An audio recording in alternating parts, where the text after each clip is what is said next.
Un primo intervento di sistemazione del cimitero di Volta Brusegana finalmente c'è stato dopo la nostra segnalazione a distanza di una settimana. Guardate, l'erba alta finalmente è scomparsa.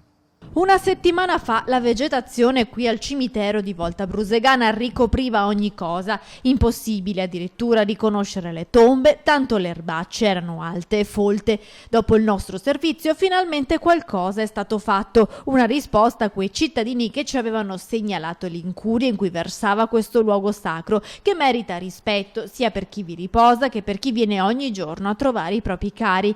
Una vittoria per noi che stiamo dalla parte dei cittadini, tuttavia non ci accontentiamo, anzi segnaliamo che c'è ancora molto lavoro da fare in questo rione di Padova, perché se il cimitero è stato sistemato, la manutenzione non è stata fatta invece in questo parco giochi di via Decorati al valor civile, abbandonato da mesi, ci scrive un telespettatore, e così siamo andati a controllare un luogo che dovrebbe essere frequentato da mamme e bambini, soprattutto d'estate. Qui invece non si vedono più, al loro posto ci sono solo zanzare che prolificano tra l'erba alta.